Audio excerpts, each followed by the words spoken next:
সরকার, তারেক জি এবং আপনার যারা মন্ত্রী পরিষদ আছেন, আমরা অনেক মর্মাহত, অনেক দুঃখিত। এখনো আপনার সরকারে আমাদের খ্রিস্টান কোনো রিপ্রেজেন্টেশন নাই। আমাদের খ্রিস্টানদের অনেক বড় বড় ভালো ভালো জ্ঞানী সৎ নেতা আছে, নিবেদিত প্রাণ আছে। তাহলে আপনার মন্ত্রিসভায় টেকনোক্র্যাট কোটায় আমাদের একজনকে যেন মন্ত্রী করা হয় বা প্রতিমন্ত্রী করা হয়। সংরক্ষিত নারী আসনে আমাদের জন্য ভালো একটা আসন দেওয়া হয়। খুব শীঘ্রই উচ্চ কক্ষ হবে, সেখানে আমাদের বাংলাদেশে অনেক ইন্টেলেকচুয়াল খ্রিস্টান ভাই বোনেরা আছে, তাদের যেন জায়গা হয়। ইলেকশনের আগে আমি যখন মির্জা ফখরুলের সাথে দেখা করেছি, তিনি তখন বলেছেন যে ফাদার, আমাদের উচ্চ কক্ষ হবে, সেই উচ্চ কক্ষে খ্রিস্টানদের সবচেয়ে প্রায়োরিটি দেওয়া হবে। মাননীয় স্থানীয় সরকার মন্ত্রী, আপনি আমাদের কথা দিয়েছেন হায়ার লেভেল সংসদে, পার্লামেন্টে আপনি আমাদের জায়গা দেবেন। আপনার কথা দুরকম হয় না। আমাদের যেন আমাদের অনেক ইন্টেলেকচুয়াল লোক আছে, সেখানে যেন জায়গা পায়। আমাদের মধ্য থেকে যেন রাষ্ট্রদূত করা হয়। এই দাবিগুলো রেখে খ্রিস্টান অ্যাসোসিয়েশন, তারা আমাদের কেন্দ্রীয় সমিতি, তাদের সাথে সংহতি প্রকাশ করে আমি আমার বক্তব্য এখানেই শেষ করছি। যে সংবাদ, সেই সংবাদ পরিবেশন করার জন্য এখানে এসেছেন। আমরা আজকের এই মানববন্ধন শুরু হয়েছিল 2003 খ্রিস্টাব্দ থেকে। প্রথমত 2003 খ্রিস্টাব্দে আমাদের একটি সংবাদ সম্মেলন ছিল রিপোর্টার্স ইউনিটিতে। তখন 5 দফা দাবি নিয়ে আমরা কথা বলেছিলাম। এই তখনকার 5 দফার মধ্যে 1 দফা ছিল ইস্টার সানডে সরকারি ছুটি, এবং আরও দাবি ছিল, এবং এখন আমাদের 10 দফা দাবি রয়েছে। যে 10 দফা দাবি নিয়ে আমরা আসলে কাজ করে যাচ্ছি বাংলাদেশ খ্রিস্টান অ্যাসোসিয়েশনের পক্ষ থেকে। আমাদের 1 নম্বর দাবি হলো ইস্টার সানডেতে সরকারি ছুটি দিতে হবে। 2 নম্বর দাবি, মন্ত্রী পরিষদে সবসময় খ্রিস্টান সম্প্রদায়ের পক্ষ থেকে একজনকে অন্তর্ভুক্ত করতে হবে। 3 নম্বর দাবি, আমাদের বিটিভি, বাংলাদেশ বেতার সহ অন্যান্য গণমাধ্যমে বড়দিন ও ইস্টার সানডেতে দিনব্যাপী অনুষ্ঠান প্রচার করতে হবে। বঙ্গভবন সহ রাজধানীতে সাজসজ্জা করতে হবে। আমাদের 4 নম্বর দাবি, পররাষ্ট্র মন্ত্রণালয়, সচিবালয়, সামরিক ও পুলিশ বাহিনী সহ বিচার বিভাগে খ্রিস্টান ছাত্র যুবকদের চাকরি দিতে হবে। রাষ্ট্র পরিচালনায় ধর্মীয় ও জাতিগত সংখ্যালঘুদের অংশগ্রহণ ও অংশীদারিত্ব নিশ্চিত করতে হবে। 6 নম্বর দাবি, বাংলাদেশের জাতীয় সংসদে খ্রিস্টান সম্প্রদায়ের পক্ষ থেকে কমপক্ষে 5টি আসন সংরক্ষণ করতে হবে। আমাদের 7 নম্বর দাবি, মৌল চেতনায় 72-এর সংবিধানে ফিরে যেতে হবে। অসাম্প্রদায়িক গণতান্ত্রিক বাংলাদেশ গড়ার কার্যকর উদ্যোগ ও নীতি গ্রহণ করতে হবে। 8 নম্বর দাবি, সরকারি স্কুল যেখানে খ্রিস্টান ছাত্রছাত্রীরা পড়াশোনা করছে, সেখানে তাদের ধর্মশিক্ষার জন্য খ্রিস্টান ধর্মশিক্ষক নিয়োগ দিতে হবে।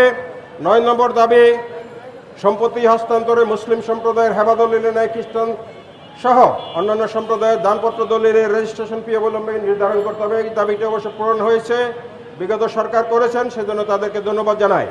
10 নম্বর দাবি, অবিলম্বে অর্পিত সম্পত্তি প্রত্যর্পণ আইন পাশ করে সেটা বাস্তবায়ন করতে হবে। এই দাবিটিও আমাদের পূর্ণ হয়েছে। সংগ্রামী সাথী বন্ধুগণ, সাংবাদিক বন্ধুগণ, আমরা অত্যন্ত ভারাক্রান্ত মনে আজকে এখানে এসে উপস্থিত হয়েছি।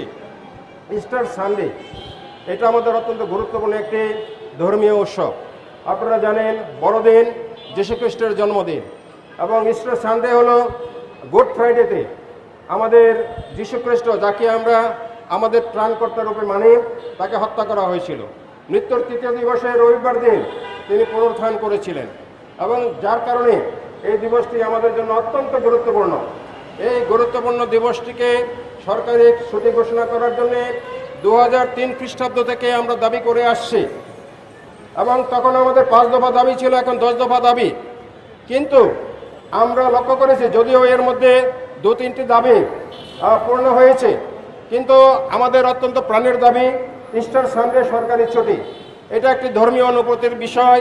আমরা মনে করি বাংলাদেশ একটি অসাম্প্রদায়িক দেশ এবং বাংলাদেশের মুক্তিযুদ্ধে হিন্দু, বৌদ্ধ, মুসলিম, খ্রিস্টান, বাঙালি, আদিবাসী আমরা সবাই অংশগ্রহণ করেছিলাম সেদিন।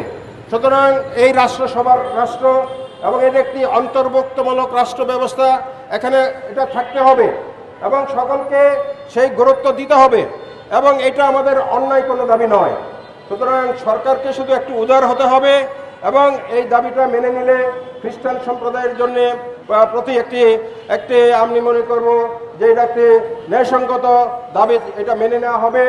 এমনও হয় যে ইস্টার সানডের দিন আমাদের ছেলে মেয়েদেরকে পরীক্ষা দিতে হয়, কারণ আমাদের সকল খ্রিস্টান ছাত্রছাত্রীরা তো আর খ্রিস্টান স্কুল কলেজগুলোতে পড়ে না, তারা অন্যান্য স্কুল কলেজগুলোতেও পড়ে এবং ইস্টার সানডেতে সরকারি ছুটি না থাকার কারণে তাদেরকে পরীক্ষা দিতে হয় এবং তাদেরকে নানান ধরনের কর্মসূচিতে অংশগ্রহণ করতে হয়, যেটা আমাদেরকে অত্যন্ত ব্যথিত করে।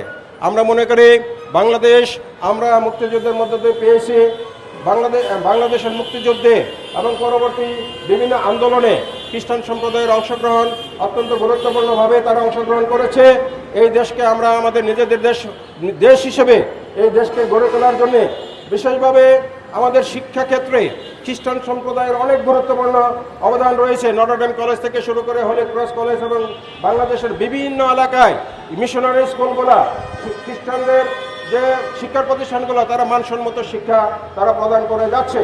এনজিওর মাধ্যমে বাংলাদেশের উন্নয়নে বাংলাদেশের খ্রিস্টান সম্প্রদায় অনেক গুরুত্বপূর্ণ ভূমিকা পালন করে যাচ্ছে।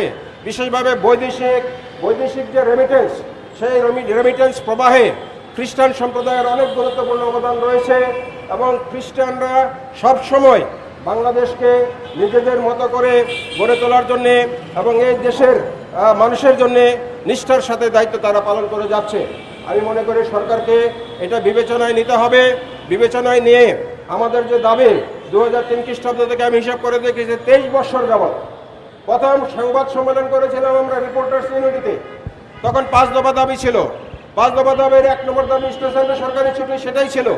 এখন 10 দফা দাবি হয়েছে, আরও কিছু দাবি আমাদের সংযুক্ত হয়েছে, কিন্তু আমরা সেই ইস্টার সানডে এটা একটা নির্বাহী আদেশে অথবা যখন ছুটির তালিকা ঠিক করা হয় বার্ষিক ছুটির তালিকা একটি দিন সেখানে ইস্টার সানডে সরকারি ছুটি থাকবে। এতে করে আহামরে কোনো ব্যয় হবে না, খরচ হবে না, শুধু এটা মানসিকতার বিষয়। সুতরাং আমি মনে করি সরকার বিষয়টাকে বিবেচনায় নেবেন এবং তারেক জিয়া তিনি একজন আধুনিক আমি মনে করি আধুনিক বাংলাদেশ গড়ার জন্য, একটি উন্নত বাংলাদেশ গড়ার জন্য তিনি দায়িত্ব নিয়েছেন এবং আমরা আশা করি ওনার কাছ থেকে আমরা এই বিষয়ে কমপক্ষে একটি সুরাহা, কমপক্ষে একটি ভালো বিবেচনা আমরা পাবো এবং তিনি বিষয়টাকে বিবেচনায় নিয়ে ইস্টার সানডেতে সরকারি ছুটি উনি ঘোষণা করবেন